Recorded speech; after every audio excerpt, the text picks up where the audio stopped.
Hi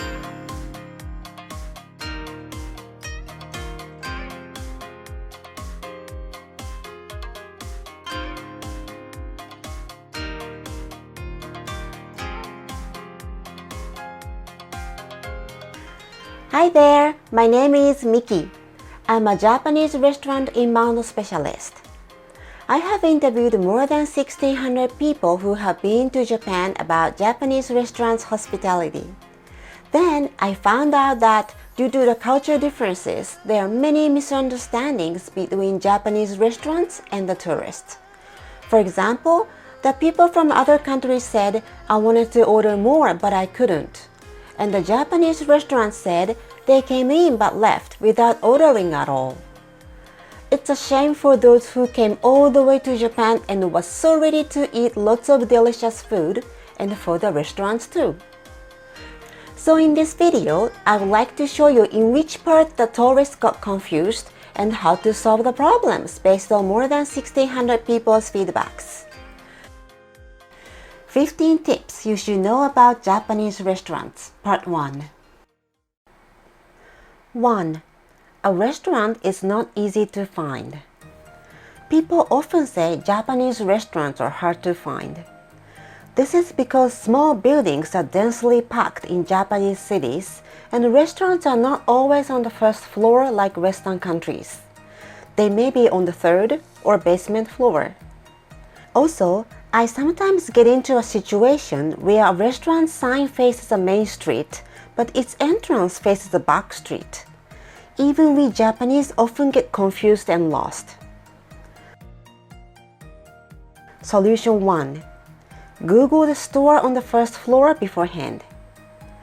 You can see the outside of the building that you want to go on Google My Business and TripAdvisor. How to find a building is not by the name of the building, but what store is on the first floor. Is the first floor 7-Eleven, a bank, or flower store? If you know it beforehand, the building will be easy to find. Solution 2. Google the floor beforehand. If you Google, you can see what floor the restaurant you want to go is on. Find not only the address and phone number, but also the floor. 2. Lack of employees. We don't have hostess and host in Japanese restaurants. An employee who notices new guests will take them to a table. But restaurant industry is always lacking people. So it may often happen that they won't notice that you are at the entrance and waiting, or even though they have noticed you, they are too busy to welcome you. Solution. Call out "sumimasen." You should wait for a while, but if they still won't come to you, you can call out "sumimasen," which means excuse me. It's "sumimasen." Sumimasen. Sumimasen. Calling out to food servers like this is definitely not a good idea in Western countries, but in Japan, it's okay and everyone does that. You are not used to it and it may make you feel uncomfortable, but just think this is Japanese culture. 3. There are many smoking restaurants. One of the most shocking things about Japanese restaurants for the tourists is we still have many smoking restaurants in Japan. The number is decreasing little by little, but we still can smoke in small restaurants and restaurants where they provide alcohols like bars, izakayas, and clubs. Solution. Google beforehand. If you don't want to go into a smoking restaurant or you are not sure the restaurant you want to go in is smoking or not, you better Google.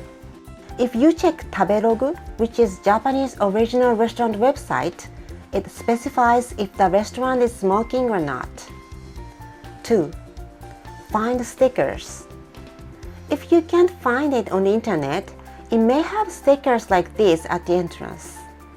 Smoking restaurants might have this type of sticker, and non-smoking restaurants might have this. But unfortunately, not even half of restaurants have these kind of stickers yet. 3. Ask the employee. If you can't find it on the internet or at the entrance, Go inside the restaurant and ask the employee. Not many people speak English, but they'll mostly understand if you ask "smoking here?" with a smoking gesture. 4. Not many restaurants have English menus, especially in countryside. Many restaurants which are in a big city but not franchised, or restaurants in countryside still don't have English menus yet. You may be able to order if there are pictures on the menus, but some restaurants don't even have photos. Solution: use Google Translate. If you are in that situation, Google Translate can be your Superman. You can aim your camera at the menu you want to read, and it can show you all in English. In Japan, English city signs or menus are not widespread, so I strongly recommend you to download it before you come to Japan. 5. Many food servers are part-timers, so they might not be able to explain the dishes. Some of you must think, if I have hard time reading Japanese menu, why don't I call a food server? However, like I mentioned earlier, Japanese restaurant industry is always lacking employees, and many food servers are part-timers. Some of them work at the restaurant only on that day, which means a daily part-timer. So even if you ask them what is this dish or what's in it, most of them cannot answer immediately. Solution: enjoy something you don't know. If you can't eat anything, don't think about it deeply and try to order like, "I'm not sure what it is, but it looks good, so let's order it." You came to a country which has different language and culture from yours. So please enjoy the unknown and challenge which you cannot experience when you're back home. 6. You have to call a food server each time, Part 1. In Western countries, you have your food server and he or she will come and take your order, so you don't have to call them each time. But in Japan, you have to call a food server. Some people whom I interviewed didn't know that culture differences and just waited for a food server to come, but finally they left the restaurant because no one came to take their orders. It's a shame that they entered the restaurant but left without ordering anything. Solution: call out "sumimasen." When you want to order in Japanese restaurant, there are 3 ways to do this. 1. Order with a tablet. 2. Press the call button on your table. 3.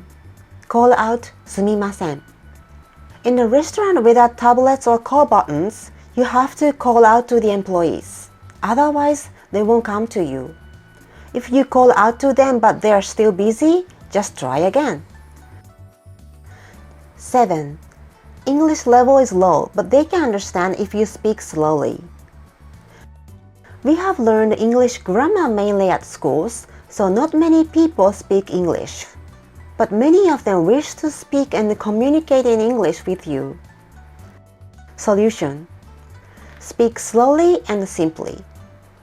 When you talk with Japanese food servers, please don't forget to speak slowly and simply. Don't say, "Could we have 2 more small plates, please?" But just simply say, "2 small plates, please." You can delete "could we have" or "may I get." Perhaps most of questions and demands can be established by using "please" and "okay." Also, don't forget to use gestures. If you do that, you might hit it off and they'll be more friendly to you.